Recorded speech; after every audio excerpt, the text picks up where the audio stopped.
अभी तक पुतिन सिर्फ अपने परमाणु तेवर दिखा रहे थे, लेकिन अब पुतिन ने परमाणु एक्शन लेने शुरू कर दिए हैं। पुतिन ने खुले तौर पर उस परमाणु मीटिंग की तस्वीरें इंटरनेशनल मीडिया में दिखा दी हैं, जो आमतौर पर बेहद गोपनीय होती हैं। दावा किया जा रहा है कि पुतिन ट्रंप की परमाणुबाजी के खिलाफ खुलकर परमाणु चैलेंज दे रहे हैं, क्योंकि यूक्रेन का पूर्वी हिस्सा रूस के कब्जे में तेजी से आता जा रहा है। 1352 दिन से ज्यादा की रूस यूक्रेन जंग अब सीधे सीधे परमाणु युद्ध में तब्दील होती जा रही है। हैरानी की बात तो यह है कि जब से ट्रंप ने ऐलान किया है कि अमेरिका 33 साल बाद बहुत बड़ा परमाणु अभ्यास करने जा रहा है, उसके बाद से पुतिन के परमाणु तेवरों ने अमेरिका, नेटो और यूरोप के होश उड़ा दिए हैं। इस वक्त पुतिन और उनकी रूसी सेना दो मोर्चों पर बाजियां पलटने में जुटी हुई है।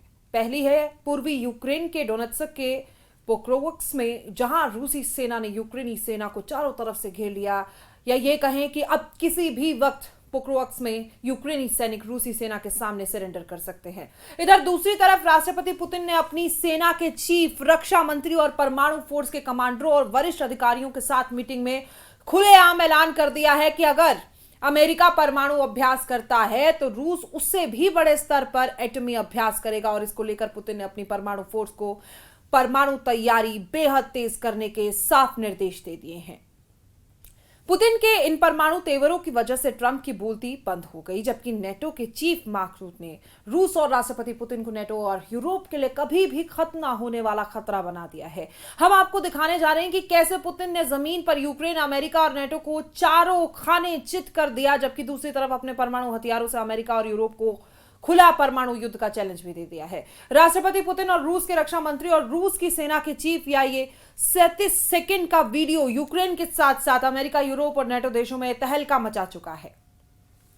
पुतिन ने इस परमाणु मीटिंग से ट्रंप की उस धमकी और परमाणु एक्शन की हवा निकाल दी है, जिसके दम पर अमेरिका और राष्ट्रपति ट्रंप पुतिन को परमाणु चैलेंज देने में जुटे थे।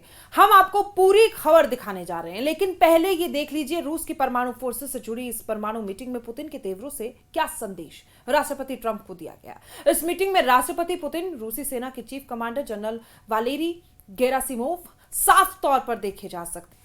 इसके अलावा इस मीटिंग में रूस की स्टेट ड्यूमा के अध्यक्ष व्याचेस्लाव वोलोडिन भी मौजूद थे। पुतिन यहां पर रूसी रक्षा मंत्री बेलोसोव में सीधे परमाणु परीक्षणों को लेकर जानकारी ले रहे हैं, जबकि रूसी सेना के chief general Valery Gerasimov Trump के परमाणु अभ्यास के ऐलान से जुड़े जानकारी पुतिन से शेयर कर रहे हैं। वहीं पुतिन मीटिंग में सभी की बात सुनने के बाद एक लाइन में कहते हैं कि मैं आप सभी को परमाणु परीक्षण का स्पष्ट निर्देश देता हूं। अगर अमेरिका परमाणु अभ्यास शुरू करता है तो हम आपको बता दें कि राष्ट्रपति डोनाल्ड ट्रंप के बाद अब रूसी राष्ट्रपति व्लादिमीर पुतिन ने भी परमाणु परीक्षण को लेकर बड़ा ऐलान किया है। उन्होंने रूसी अधिकारियों को आदेश दिया है कि वो परमाणु परीक्षण करने संबंधी योजनाओं को तैयार करें और उनके सामने पेश करें। पुतिन ने कहा है कि अगर दूसरे देश परीक्षण करते हैं तो रूस पीछे नहीं रहेगा। 3 साल 7 महीने से ज्यादा की रूस यूक्रेन जंग यूक्रेन के साथ साथ अमेरिका लिए नासूर बन चुकी है। जोरदार परमाणु युद्ध की तैयारियां रूस की तरफ से शुरू हो चुकी है। भारी ट्रकों पर लदी रूस की परमाणु मिसाइलें उस ठिकानों पर पहुंच चुकी है जहां से वो अपने दुश्मनों पर हमला करेगा। रूस के परमाणु फोर्सेस के नए वीडियो में रूस की परमाणु शक्ति का छोटा सा ट्रेलर दिखाने की कोशिश की गई। आप इस वीडियो में साफ देख सकते हैं कि यूक्रेन के खिलाफ रूस ने इस वक्त के 2 तरफ से भयंकर मोर्चे खोल रखे हैं। दावा किया जा रहा है कि रूस ने जहां एक तरफ यूक्रेनी की राजधानी कीव पर भीषण हमले शुरू कर रखे हैं, वहां पूर्वी यूक्रेन के डॉनबास इलाके पर इतने तीखे और भीषण हमले किए गए हैं कि कई पूर्वी शहरों में यूक्रेनी सेना चारों तरफ से घिर चुकी है। सबसे हैरानी की बात तो यह है कि यूक्रेन के राष्ट्रपति ने भी माना है कि हमारी सेना को पूर्वी यूक्रेन के पोक्रोवस्क शहर पर काफी भीषण जंग का सामना करना पड़ रहा है। लेकिन यहां पर देखने वाली बात यह है कि रूस ने 10,000 यूक्रेनी सैनिकों को घेरने का दावा किया, जिसमें यूक्रेनी सेना की स्पेशल यूनिट भी शामिल है। जेलेंस्की खुद पूर्वी यूक्रेन के मोर्चे पर पहुंचकर रूसी हमलों के प्रचंडता का अंदाजा लगा रहे हैं।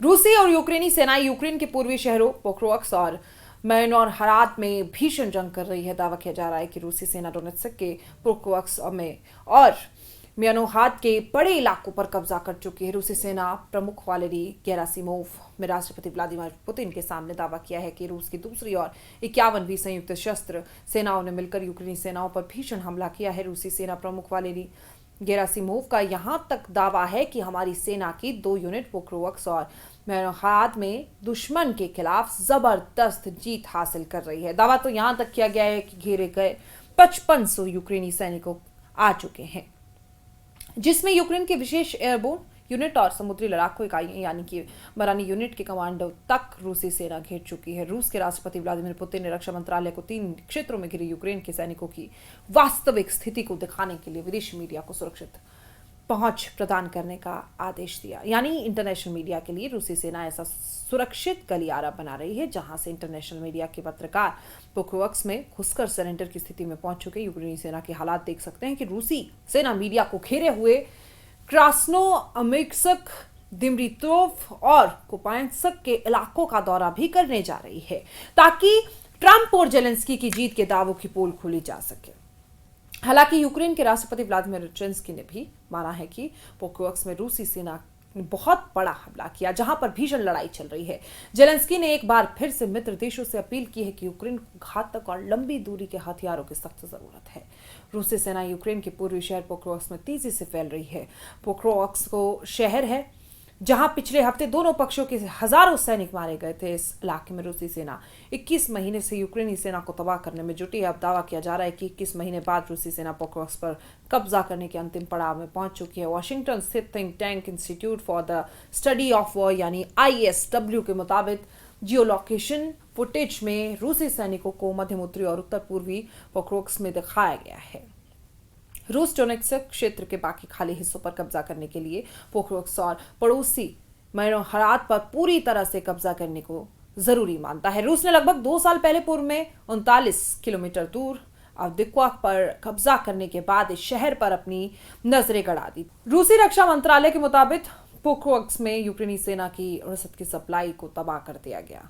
वोवचा नदी पर बने 3 में से 2 पुलों को रूसी सेना ने धमाकों से उड़ा दिया, जिनका इस्तेमाल यूक्रेनी रसद शहर तक पहुंचने के लिए करते थे। यहां पर रूसी सेना यूक्रेनी सैनिकों को चुन चुनकर ड्रोन हमलों से मार रही है। खबर है कि 29 अक्टूबर को यूक्रेनी कमांडरों ने पोक्रोव्स्क में केवल 200 रूसी सैनिकों की सूचना दी थी, लेकिन अब रूस हर दिन 300 सैनिकों को पोक्रोव्स्क शहर में भेज रहा है। 3-3 के समूह में रूसी सैनिक हमले कर रही है। यूक्रेनी कमांडरों ने कहा कि रूस ने गीले मौसम का भी फायदा उठाया, जिससे हल्के फर्स्ट पर्सन व्यू ड्रोन का इस्तेमाल करना मुश्किल हो गया। इधर दूसरी तरफ रूसी सेना ने यूक्रेन के ऊर्जा बुनियादी ढांचे पर बड़े पैमाने पर ड्रोन और मिसाइल हमलों में के हाहाकार मचा दिया और रूसी हमलों के बाद यूक्रेन के कई इलाके अंधेरे में डूब चुके हैं। कई क्षेत्रों में बिजली गुल हो गई है और इमरजेंसी लगा दी गई है। यूक्रेनी प्रधानमंत्री ने मॉस्को की इस रणनीति को व्यवस्थित ऊर्जा आतंक कहा है। इन हमलों में दर्जनों लोगों की मौत हो गई है। यूक्रेन के राष्ट्रपति व्लादिमीर जेलेंस्की के मुताबिक रूस ने इस हमले में 650 से ज्यादा ड्रोन और विभिन्न प्रकार की 50 से ज्यादा मिसाइलें दागी हैं। अब ऐसे हालात में रूस के परमाणु तेवरों ने यूरोप, नेटो और अमेरिका के भी होश उड़ा दिए। अब देखना होगा क्या अमेरिका रूस की परमाणु धमकियों को नजरअंदाज करते हुए क्या रूस के खिलाफ जंग का सीधा मोर्चा खोलता है या नहीं।